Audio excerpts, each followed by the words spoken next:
Hello everyone, good afternoon and welcome to today's webinar. I'm Andrew Lee and I'll be your host for today's session, which should last around 45 minutes. In a second I'm going to hand you over to my colleague Jess Twenlow, who will lead today's presentation and share with you some measuring and monitoring techniques that will help your organisation save money on waste. If at any point during the session you would like to ask Jess a question or anything she's covered, you can type your question into the box on your screen. As you can see there, enter your question, click send. You can do that at any time during the webinar. Your questions will come to me and we'll stop at a couple of points so I can put as many questions to Jess as possible.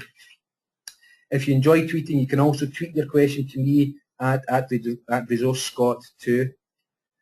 Okay, just before I hand you over to Jess, if we could try a quick poll on your screen in just a second. I'm going to put up a question for you. The question is, how effective is your current measuring and monitoring system? And I've given you a series of answers there from very effective, effective, ineffective, very ineffective, or perhaps you don't have any systems in place at all. If you could please select the answer that fits your organisation, and we can give that to Jess to get us started on today's presentation. Just give that another second, we've still got a few answers coming in, just before I close the poll. Okay, I think we're there. Let me share those answers with you. Jess, quite interesting there. We've got actually the biggest majority there, 37% don't have any systems in place at all at the moment. Okay. It'd be good to see 32% of the people on the webinar today think that their current systems are effective. Okay, that's really interesting. Well, we'll make a start on the now. So just what we're going to be covering in the next 45 minutes. This webinar is going to help you understand your organisation's resource use and waste inputs to identify what resource efficiency opportunities that you actually have that are specific to your organisation.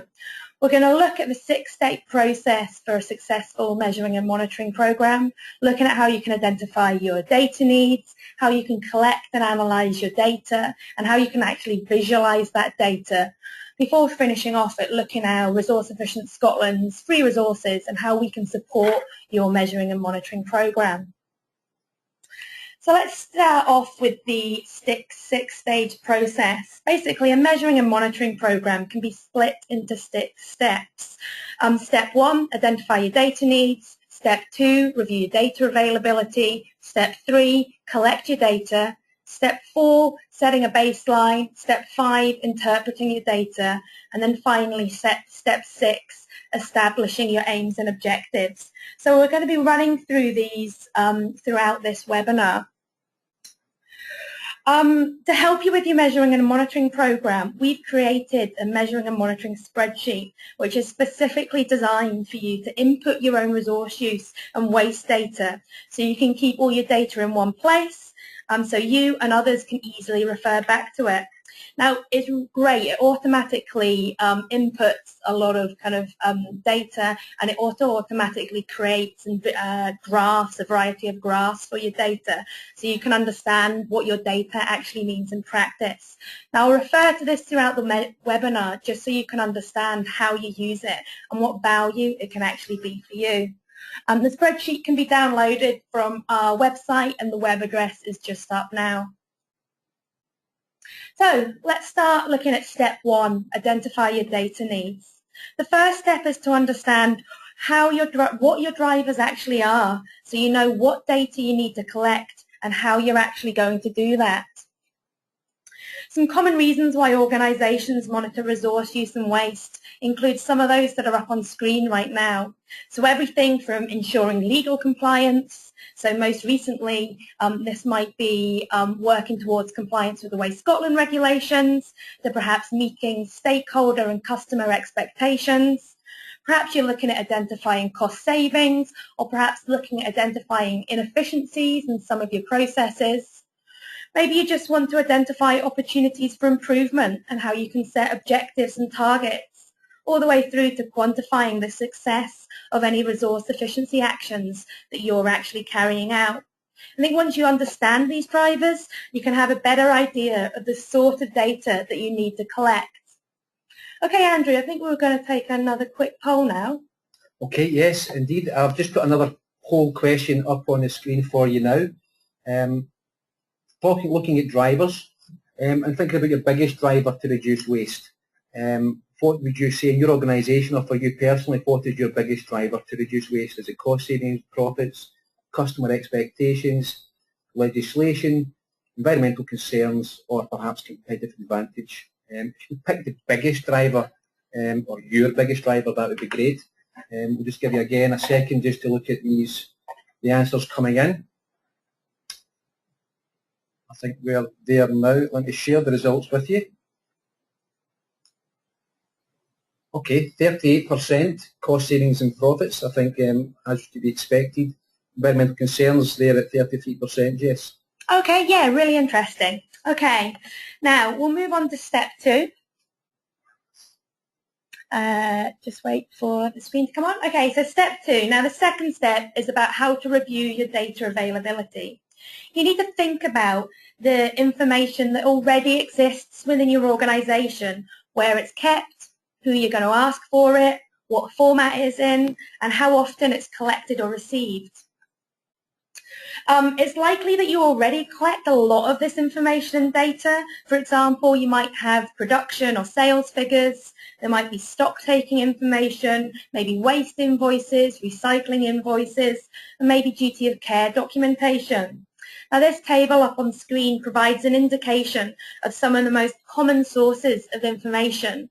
And like I said, I think a lot of people already are collecting this type of data. It's just understanding who's collecting it in the organisation so you can start gathering it at a central point. However, there is going to be some data that might not be available or might not be in a useful format.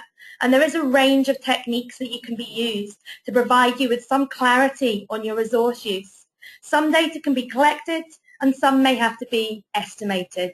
So that takes us on to step 3, collect data. Your organisation should have arrangements in place for waste to be collected by a licensed waste contractor. They should be providing you with details on the quantity and the type of waste they collect from your site, and also how much they're charging you. Now, it's a legal requirement for them to issue you with a waste transfer note covering all transfers of waste from your site. Now, that's going to outline a description of the waste, how the waste is contained or packaged, the quantity of waste, and also the place, date and time of transfer, among other details. Now, waste invoices will likely be kept by your finance or administration department. You might find that your waste contractor, if you find that your waste contractor isn't perhaps issuing this information, ask them to send it to you. On this example on screen, you can see that it outlines the size of container, the frequency of collection, and the amount of waste collected. You should clarify this, whether it's in tons, whether it's in kilograms, or for some waste it might be in litres. It also outlines the cost of renting the container and also the cost of uplift. Now this information is great because it's going to help you understand how much waste you produce over a particular time period and how much that's actually cost you. It's also be worth asking for this information in a format that enables you to easily monitor performance. So that might be electronically in a spreadsheet so you can produce graphs, and also ask your contractor to clarify anything that you might be unsure of. And also really make sure that you understand the time period that that waste invoice actually covers. For raw materials, you might need to look at procurement or purchase records. Your finance, administration or procurement department should have this information. In this example, you can see that there's data on the quantities and costs of the different types of breads purchased.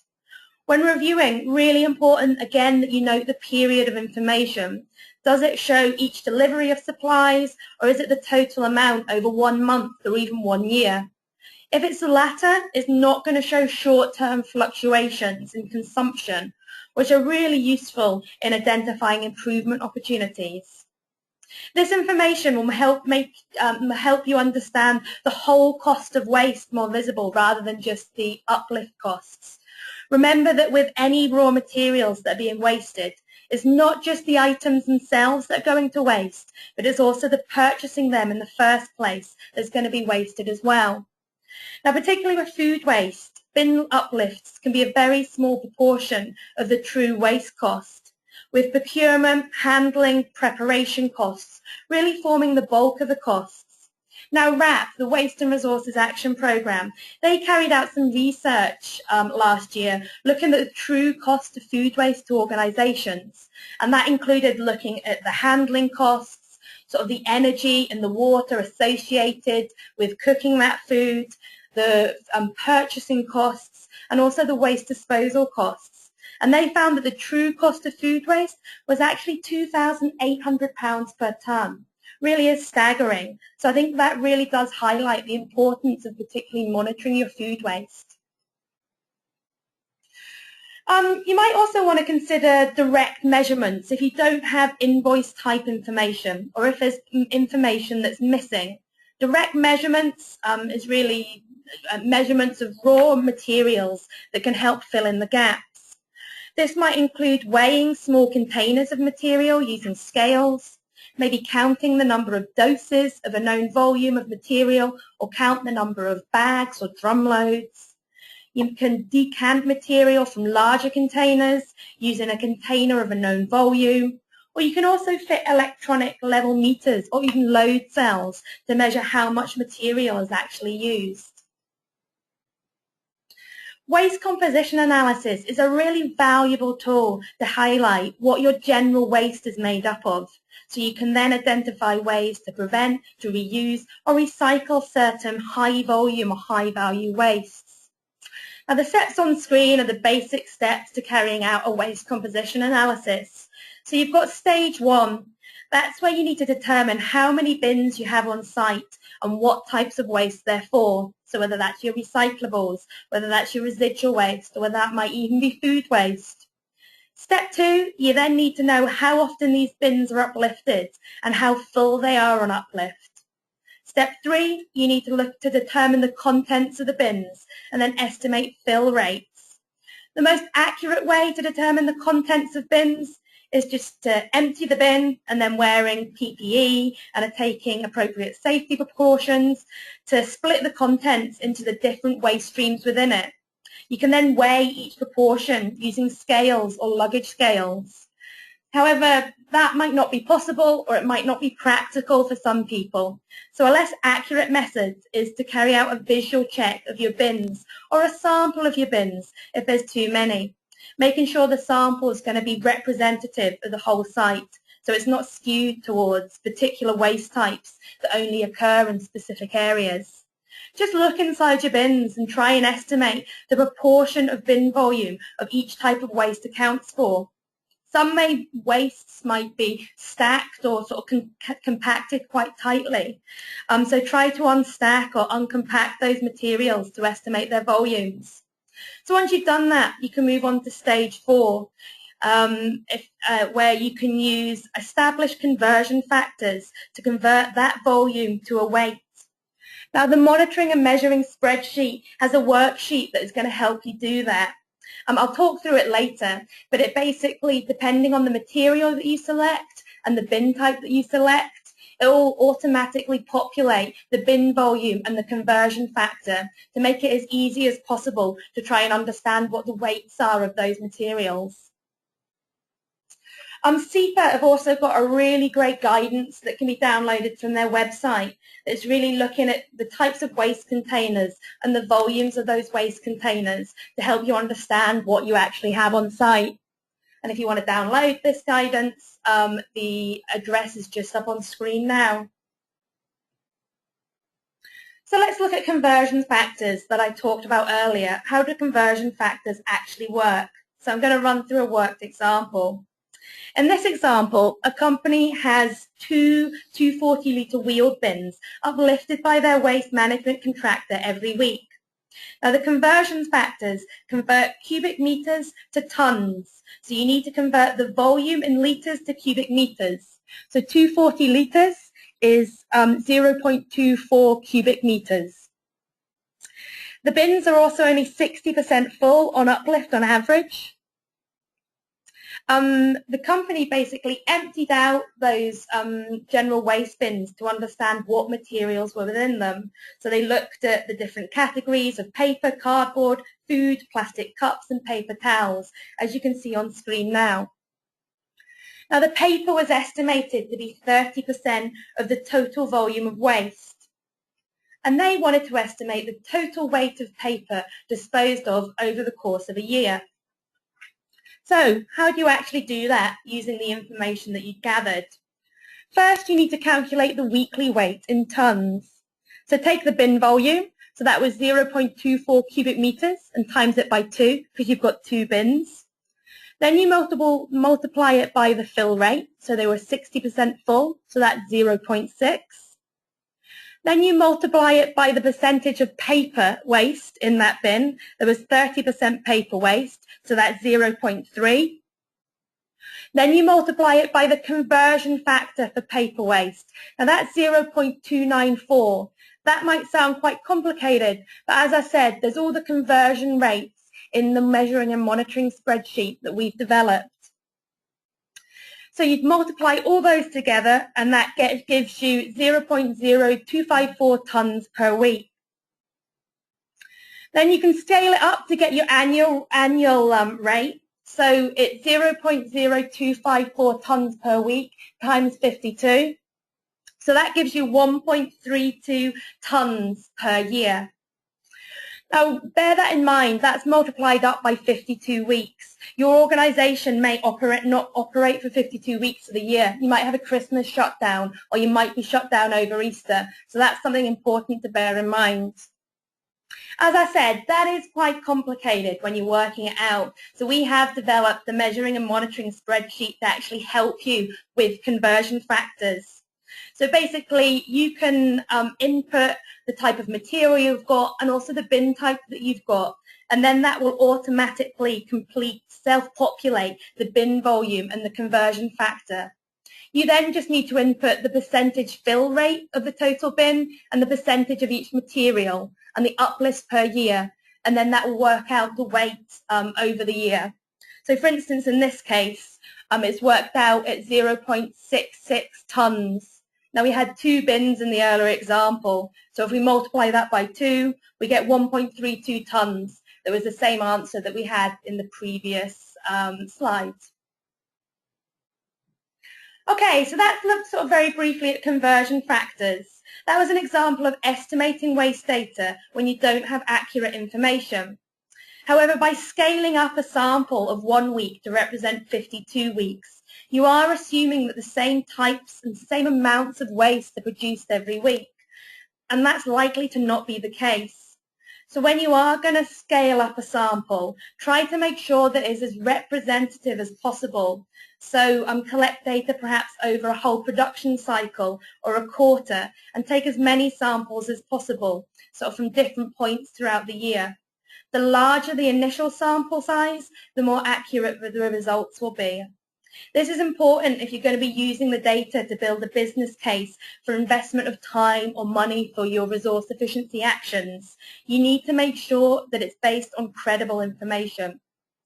Ensure that you know any assumptions that you've made when scaling up, so the same method can be used next time, really to make sure the results are comparable. Now there's a lot of really good data out there about waste composition analysis.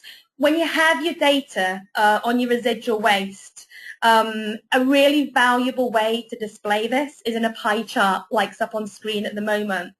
That really allows you to instantly see what the waste composition of your residual waste is. So you can understand perhaps what waste would be preventable, what waste could be reusable, and also what waste could be recyclable. So you're better placed to decide what actions are needed to tackle this. In this example, it's taken from some research that Zero Waste Scotland did of the composition of mixed waste in the wholesale and retail sector. And as you can see, approximately 80% of that is at least recyclable, reusable, or preventable. That kind of information can really help you understand your resource efficiency actions. It can also help if you've just introduced a revised recycling scheme, because if you're still getting a lot of paper waste or cardboard waste in your residual waste bins, perhaps you need to do further staff engagement to make sure those materials are recyclable. As I said, lots of really good national data and research to help you estimate your waste composition analysis. Now, these are two reports, one from WRAP, the Waste and Resources Action Programme, and one from Zero Waste Scotland, that can be really useful to perhaps help you fill gaps in your own information. These publications will also provide recommendations on the most significant and valuable waste streams that can be better managed. Now, these guides are available on the Zero Waste Scotland and WRAP websites. Now, this pie chart's really interesting. This is from the WRAP Hospitality Guide, and this drills right down to show the composition of food waste specifically. It's been categorised into food that's avoidable, so that could have been eaten if it had been better portioned, managed, stored or prepared, and unavoidable. That's things like eggshells and apple cores. And you'll see that around 3/4 of the food waste is actually avoidable. Now, given what I said earlier, that the true cost of food waste is £2,800 per tonne, there's potentially significant savings to be had by preventing this waste. Okay, we're sort of halfway through, so we're going to stop now for some questions. Andrew, have we had anything in? We have indeed. Just to remind everybody, if you want to ask Jess a question, you can submit that at any time using the panel you should have on your screen, or again by sending it via Twitter. We do have a few questions here for you just now, Jess. The first one is, how can we measure our food waste? Yeah, that's really interesting. As I just sort of said on the last slide, I think controlling food waste can be really important challenge facing hospitality and food service organisations. You need to carry out a food waste audit, and that food waste audit is basically going to help you identify the types of food waste that you produce, where the food waste occurs, why food waste occurs, and also the volume of food waste and the costs involved. Now, the steps for carrying out a food waste audit are available, really good guidance on the WRAP Online Resource Centre, and that basically outlines sort of step by step how you actually do it and the equipment that you'll need. There's basically two ways to measure food waste, a weighing method and a volume method. The weighing method involves collecting food waste in containers and just basically weighing those containers. However, a lot of businesses don't have access perhaps to accurate weighing scales, so then you can use the volume method. That's basically involving collecting food waste in containers and then using the known volume of those containers to estimate the weight. I'd say if you are considering sort of measuring your food waste, it's really important that you carry out sort of staff engagement, because staff really need to understand why that food waste audit is taking place and what's going to be required of them. Thanks, Jess. So another question relating to the waste contractor. This organisation tells us that their waste contractor gives them very limited waste data. So what advice could you give them? Yeah, I'd say waste contractors, it's asking them for as much data as possible. I don't know if you've already sort of spoken to your waste contractor, but definitely have a conversation with them. Let them understand what your data needs are going to be. We've got a guide available on the Resource Efficient Scotland website that basically outlines a 10-step process to help you work effectively with your waste management contractor. It's called Working with Your Waste and Recycling Contractor to Reduce Waste and Costs Guide. I would also say as well, consider when you're perhaps renewing your waste management contract to specify clear reporting and data requirements in your contract. You can request, that they provide monthly reports that outlines the total waste that is going to be collected from your facility, broken down into the different waste streams. Thanks, Jess. One final question in this section. We are a large company with many sites across Scotland. I have struggled to get the right data at the right time in the right forum. Do you have any advice on this? Yeah, another real common problem for sort of larger organisations or organisations who do have perhaps a lot of sites sort of spread out across Scotland. My advice firstly is to review the data that you're collecting or the data you're trying to collect to make sure that you have everything you need and everything has a purpose. I think people are far more inclined to collect and submit data if they have a good idea about what it's going to be used for and what benefit it actually brings. So you might want to look at kind of some communications and staff communication. I'd also say is accountability is key. No matter what system you have in place, whether it's just an in-house spreadsheet to, you know, quite a sophisticated like IT platform, you need to make sure there's accountability for entering data and checking its accuracy. I think senior management buy-in is therefore really important. Kind of speak to your senior managers and make sure that they understand why it is you're collecting this data and what's going to be required of their staff. And if sites aren't reporting back, then, you know, that senior manager gets an email reminder that they haven't completed their data. Okay, Jess, I think that's all the questions we've got for this section. If you want to move on. Yeah, no, that's great. Okay, so we talked through the first 3 steps. We're now going to move on to step 4. So you've collected all your information. How are you going to identify improvement opportunities and develop a plan of action to actually tackle those? So we're looking at how do you set a baseline. To be able to understand what all this data that you've been collecting actually means about your performance over time, you need to set a baseline. That's basically a level of your performance against which you can judge subsequent performance. Without it, you're just not going to know whether all the time and money that you've put into your improvement measures have been successful or not. So decide on the scope of performance that you'd like to measure over the long term and record it clearly so that both you and other people can look at the data and make like-for-like comparisons with future performance monitoring data, both internally and externally, to enable benchmarking. Key things to consider is the time period. This period should represent a complete cycle of how your organisation operates. So whether that's going to be a financial year or perhaps a manufacturing cycle. If you want to get started straight away in comparing performance with a baseline, then you could do it month by month. But do bear in mind that you might have seasonal fluctuations in your resource use. Also consider the area of the organisation covered. You know, are you looking at the office? Are you looking at the production area? Are you looking at a whole site? Or are you looking at several sites? You might also want to consider what resource the data relates to. So is that specific raw materials? Is it residual waste? Is it recycled waste? Or is it just all waste? Okay, again, I'll refer back to our monitoring and measuring spreadsheet. You can use this spreadsheet to basically collate all your data. You can record your raw data on a weekly or fortnightly basis. And as you can see here, sort of recorded data on waste to landfill and on recycling, and you can see that it's being recorded every month.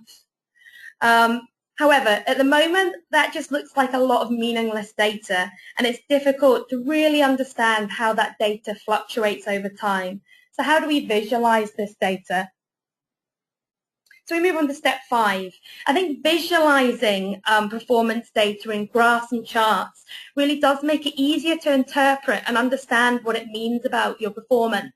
And I think a lot of people kind of forget about this. They collect their data, they put it into all these wonderful spreadsheets, but they don't actually kind of take that next step and spend a little time kind of visualizing that data so they can really understand what it means and how it affects their performance and what can be done to actually improve their performance.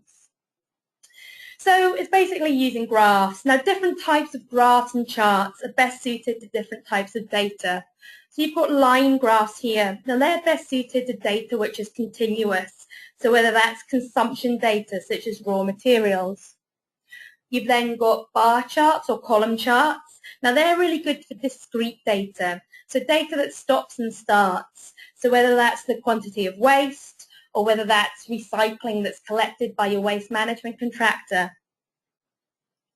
And then you've got pie charts. Now, pie charts are really good at representing proportions of the total quantity which individual elements make up. So whether that's waste composition or whether that's cost. I really do think that pie charts are really great sort of visually for showing some of this data.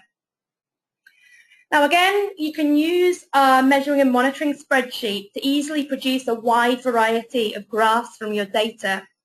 Now you saw earlier this was the data that I actually had inputted. So then basically it will automatically update as you begin to add your data, and this shows the graphs produced from that data that we inputted earlier.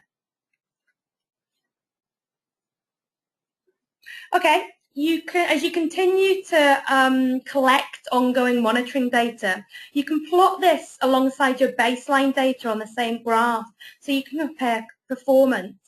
Now adding a trend line, as you can just see here, can help you to see more clearly whether your performance is improving, whether it's staying the same, or whether it's becoming worse. It can also help you forecast what future performance and cost might look like based on current trends if you don't take any action. This could particularly be valuable when you're putting together a business case for improvements that will reduce resource use, as you can help to forecast what your costs are going to be if costs continue to rise if you don't take any action now. Once you've plotted your information, really do look critically at your graphs and ask questions like if there's been any sudden fluctuations, what's actually caused them, has your performance improved, declined, or stayed constant, where has that happened and why? Where there's been successes, can those be replicated in other areas? What actually happened there? How can we make sure that that goes out across the company?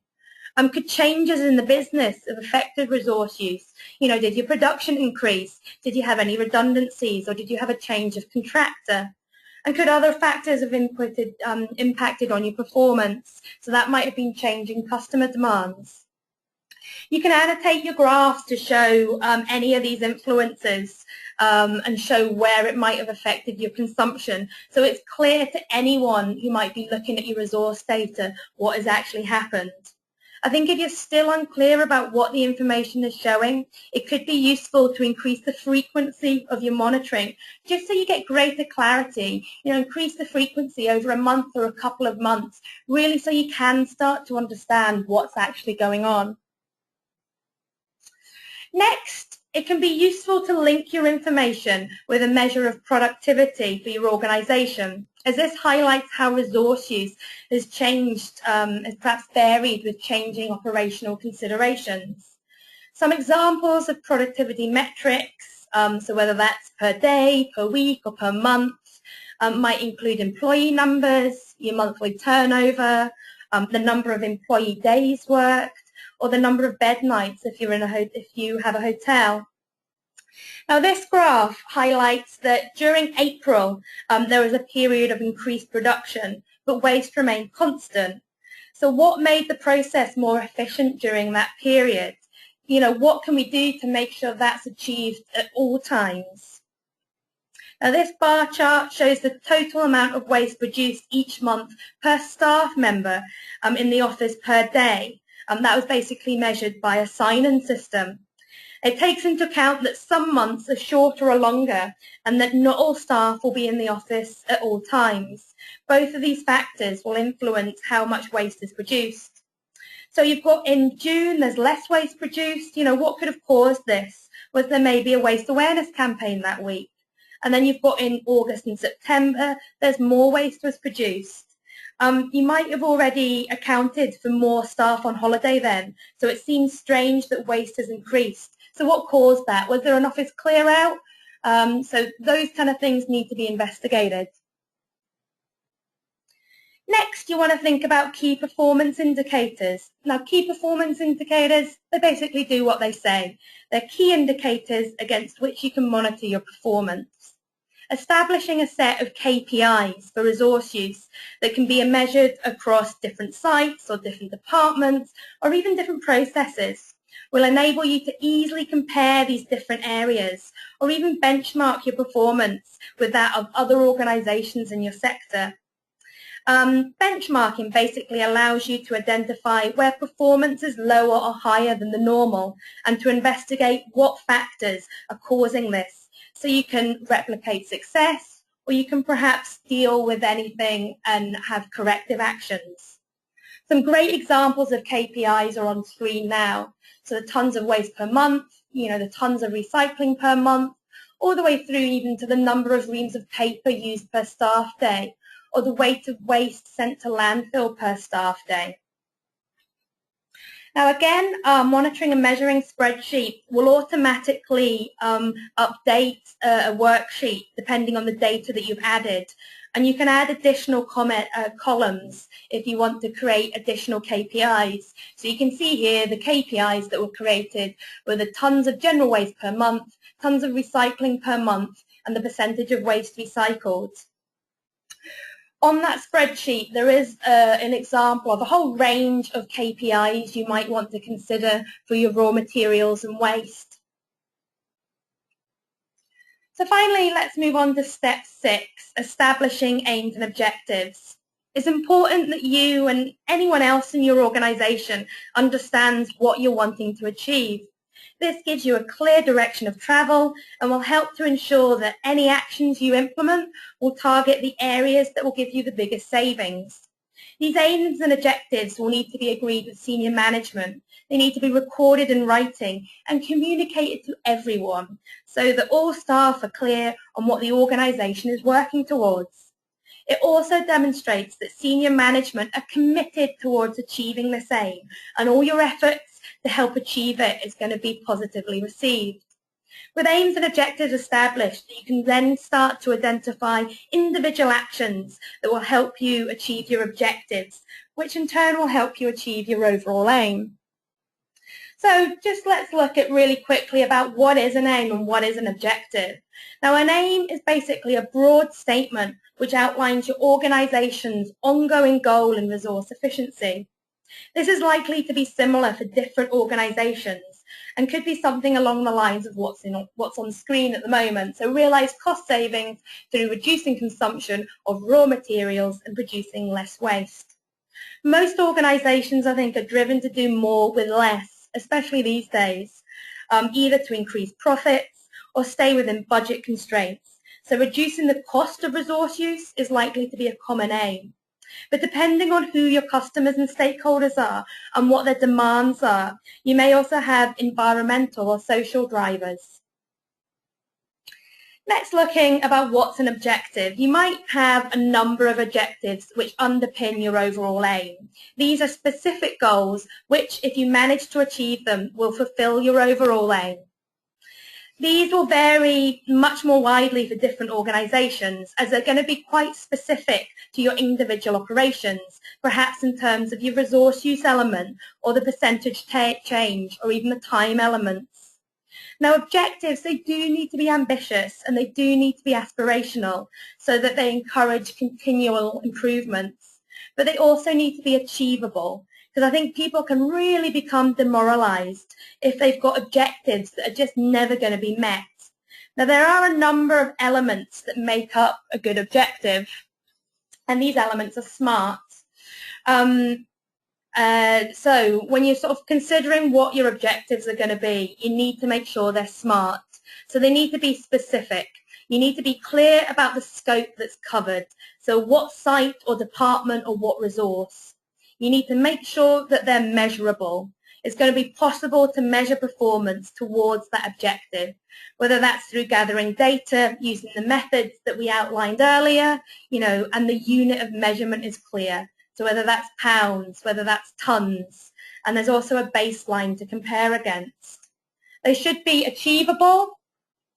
So it's going to be possible to achieve the objective within the time and within the financial resources and also within the skill sets within your organisation. If it isn't, the target's going to need to be revised, or time or money or skills are going to need to be made available. If you can use the measure of productivity in your objective, such as reduction per staff day or reduction per unit of turnover, it's going to help you eliminate factors which could affect whether the objective is achievable or not. Your objectives also need to be relevant. You've got to align with your aim on the previous slide. So is your aim to reduce cost? Is it to reduce carbon dioxide? Or is it just to reduce the amount of raw materials or waste? These really are subtle differences that can affect the wording of your objective. And finally, your objectives, they need to be time-bound. There needs to be a deadline against which the objective needs to be achieved. Just up on slide now is some common mistakes when people are actually setting objectives. These aren't smart. They might not be specific. There might not be a time frame in which they need to be achieved by. They might not be achievable, and there might not be really any way that you can actually measure those objectives. So what we've got up on screen now is really some smart objectives, some good examples, the kind of things that you should be aiming for. Reduce paper use per staff day across all sites by 20% by December 2015. That's great, that's smart, that's ticking everything off. Or perhaps reduce waste collection costs per £1,000 of turnover by 10% by January 2016. These are the kind of these are the things that your smart objectives should be saying. Okay, that's the 6 stages of the measuring and monitoring. Andrew, do we have any other questions at all? Yeah, I think we've got a poll on smart objectives. Oh, okay, yeah. Looking at those examples that Jess had on screen there, it'd be interesting to know, are your resource efficiency objectives smart? So I've put that question there in a poll. 3 options, yes, no, or we have no formal objectives in place. So if you could have a look and tell us what you think for your organisation. Are your objectives smart given what Jess has just demonstrated to us? We'll just give you a second there to give us your answer. Answers coming in just now. I think we're just about there. Okay, let me close that poll at that point. Share those results with you. That is interesting, Jess. 60% have no formal objectives in place, but great. 24% of people do have smart objectives. Yeah, that's fantastic. Really good.